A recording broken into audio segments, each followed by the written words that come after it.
Hey guys, welcome to my YouTube channel. My name is Brianna. For those of you who are new, welcome. For those of you who are returning, welcome back. My name is Brianna Moore, aka Dollface PA. This is episode 3 of my series, Finding My Way as a Woman in My 30s. So staying on track with the F's of this series, today's episode is going to be about focus in your 30s. If I'm honest, I don't really think I had any focus in my 20s. I was lit, I was turned, I was outside, and I was living day to day with no real concept for the future beyond what was immediately before me.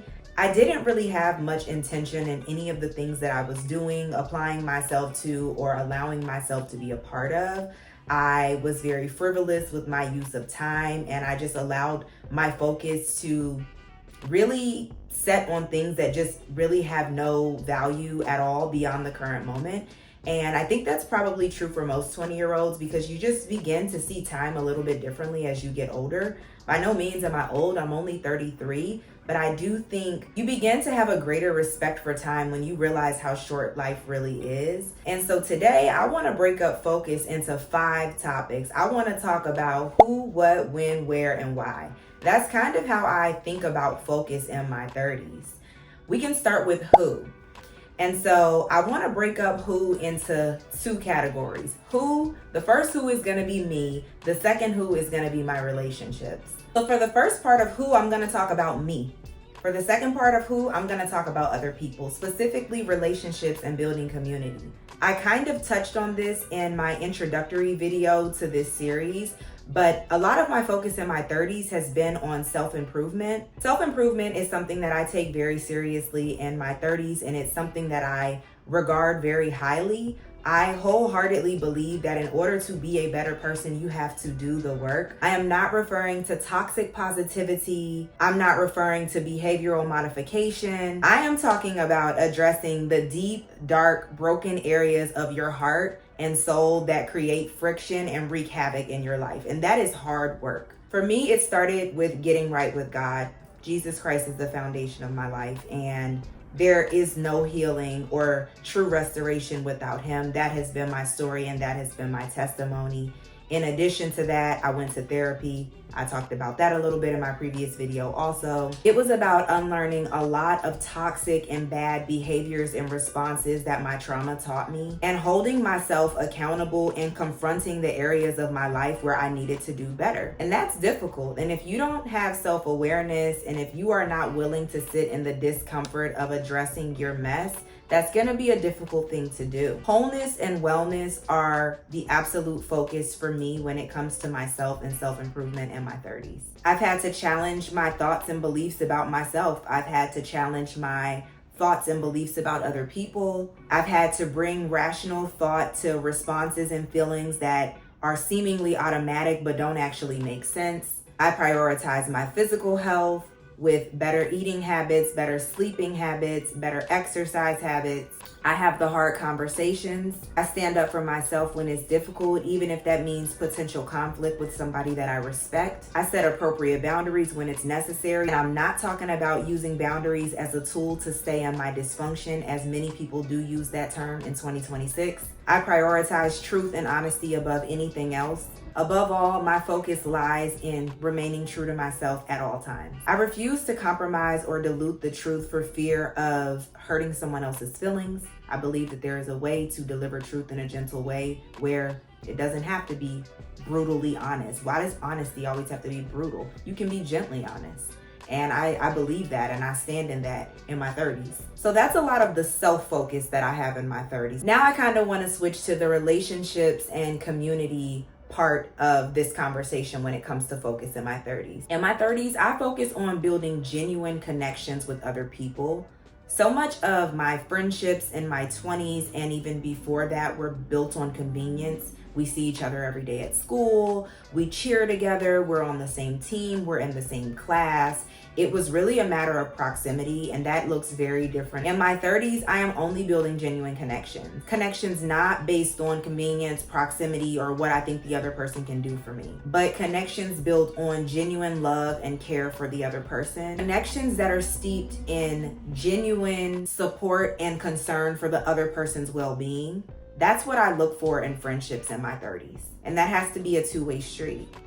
And so while I know that that's what I'm bringing to a friendship, I have to sense that that's what the other person is looking for in a friendship as well. At this point in my 30s, I am looking to make connections and friendships that are built on partnership, common purposes, common visions, common dreams, and goals lay the foundation not only for a genuine connection, but collaboration. It allows us both to go further, succeeding at a thing that we otherwise probably wouldn't have gotten as far as doing it on our own. And when the relationship has a genuine foundation, you don't have to worry about things like jealousy or competition or anything like that, because we're genuinely in it together. We want each other to win. So I would say that my focus for the people that I keep around me in my 30s is also very different compared to my 20s, where there was really no standard or basis for being around me, calling yourself my friend, or having access to me. Now I kind of want to pivot to the what, when, and the why. These three kind of, I would say, mesh together. And as I go through them, I hope that that makes sense. But I believe that in my 30s, my biggest focus for my what is my assignment in this particular season? What is my assignment in this particular situation? The answer to that question, what am I focusing on, is always going to be very situational because it changes. What is my assignment in this particular situation? What is my assignment in this particular job space? Who is my voice assigned to in this season for positive change, for impact, for encouragement? My assignment varies from place to place. My assignment in any given season in my home, in my marriage, is going to vary from season to season, as it does at work, as it does in my social circles. And I think the most important piece of being able to answer this question effectively is staying close to the voice of God. God is always leading and guiding and letting you know what he wants you to do at a particular place and in a particular time.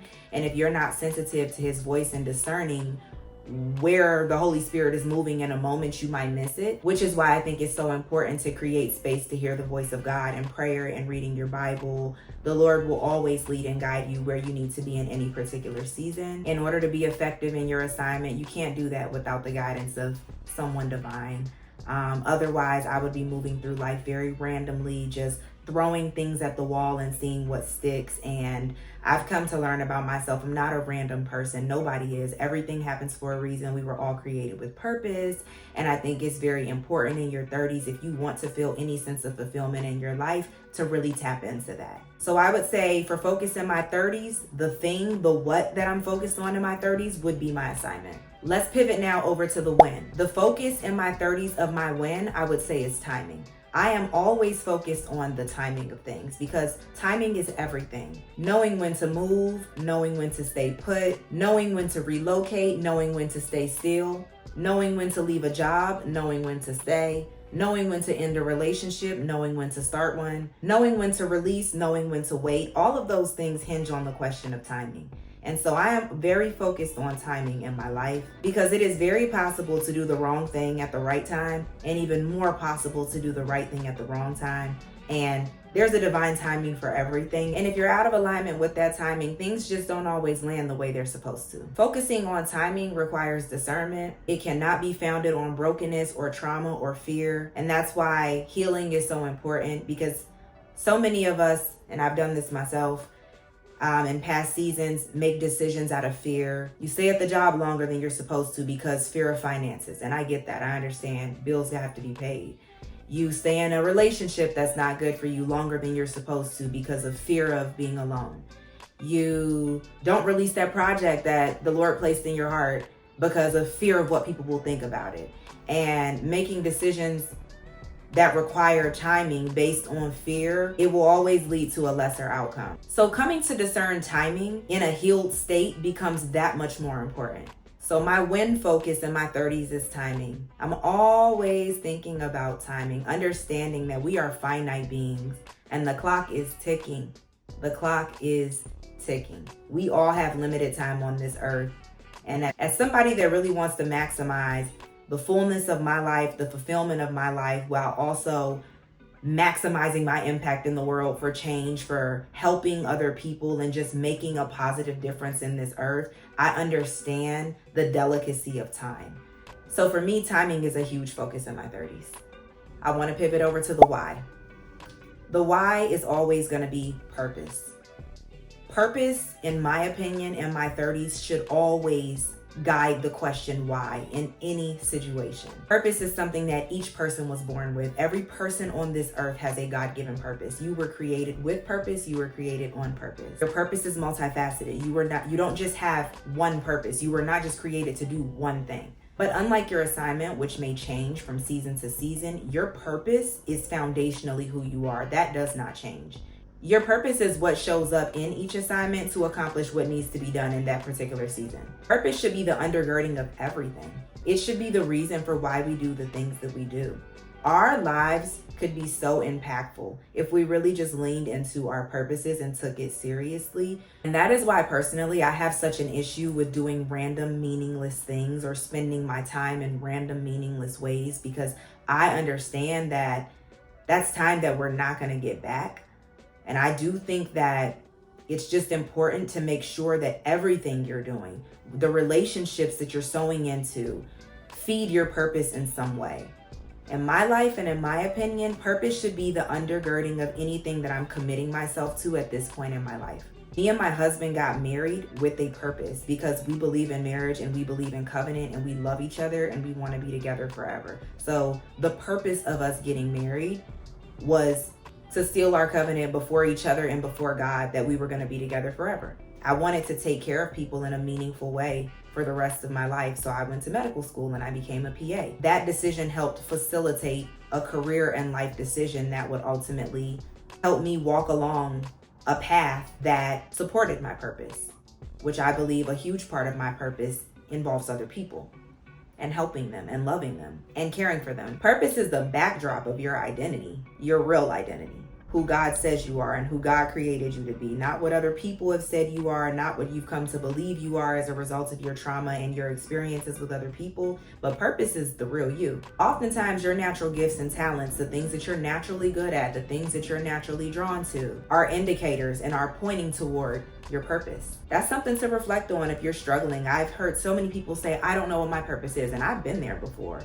I would really encourage you to just sit down and think about it, journal about it, pray about it. What are the things that light your heart up? The things that really make you feel a deep passion in your heart, something that you feel pulled to, called to, drawn to, something that you're naturally good at, something that you're super interested in. I would offer for your consideration that may be a part of your purpose.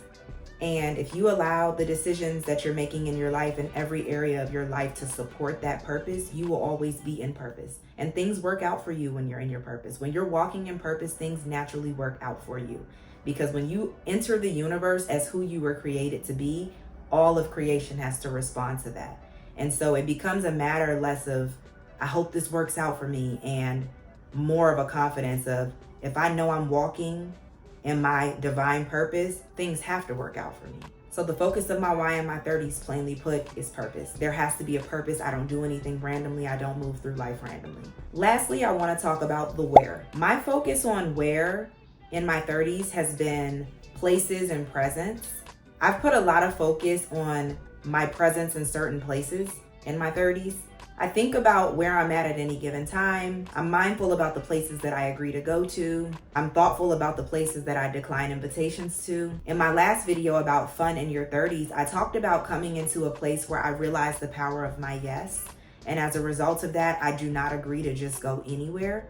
I'm kind of in alignment with the what and the why of this video. Oftentimes, what's informing my decision to say yes or no to an invitation to any given place is going to be my assignment and my purpose. If I can't justify one of those things, the answer is probably going to be no, because again, I understand the finite nature of time, and I do not have time to waste time in places that I have no business being, or that don't add to my life in any way or add to someone else's life in any way. I've talked about the power of your yes, but I honestly want to talk about the power of presence. When you come to really understand the person that you are, you begin to understand that there is power in presence. There's power in your presence. You have to be mindful about what rooms you're allowing your energy to enter. Not every space is a safe space, and not every person has positive or good intentions for why they want you around. And so that's something that I'm very mindful of as well, particularly when it comes to invitations to places that feel random or feel like they don't really have a purpose or meaning. One focus when it comes to my wear would be wanting to find myself in places of opportunity. So whatever that may look like, if I'm getting invited to an event or a professional space or a space within my church community, those are all things that align with my values at this point in my life. And oftentimes those are rooms of opportunity. So those are places that I probably will agree to go to. But my focus in my 30s is very purpose driven when it comes to the places that I'm willing to go at this point in my life. So to wrap things up, in my 30s, I have become relentless about bringing balance and alignment to these areas in my life. Who, what, when, where, and why. Alignment and balance is everything for me at this state in my life. And I have to make sure that I'm aligned and that there's balance in every aspect of my life. Within myself, within the relationships that I have, within the places that I choose to find myself, within the things that I'm doing, the works of my hands, the yeses that I'm giving, the purpose that I'm walking in. There has to be balance and alignment at all times. I feel like this was a little bit more of a serious video than the last one, which was a little bit more lighthearted because I was talking about fun. But I do want to keep this series going for sure. You guys let me know if you feel like your focus is different in your 30s compared to your 20s. I'm sure it is. I mean, it's maturity. I feel like the frontal lobe of my brain has finally developed, and now I'm thinking with a brain and not a morsel of a brain like I was in my 20s. No shade to my 20-year-old self. I was just a kid. I was still figuring it out. I was still learning, but man, sometimes I look back and I'm like, I wasted so much time on things that don't matter. It was fun. It was fun, but like looking back, it's like, goodness gracious. And so much of your 30s is spent undoing the trauma and undoing the damage that you did in your 20s just because you just were making bad decisions. So I thank God for growth. I thank God for focus. And I want to keep this series going. I don't know what the next one is going to be on. Drop some suggestions in the comments if you have a particular topic or a particular F you want me to talk about. I really have been wanting to do friends in your 30s, but I really would like to do that particular video with a friend. I have a specific friend in mind, but I don't want to say it just in case we're not able to make that happen. But that is a discussion that probably will be multiple videos. That probably will be multiple videos just because I feel like I have so much to say about friendship in your 30s. But at any rate, guys, thank you so much for watching. Thank you for tuning in. As always, I love you guys. If you have any questions, comments, anything at all, you know where to find me. You know how to reach me. Love you guys. See you guys on the next one. Bye.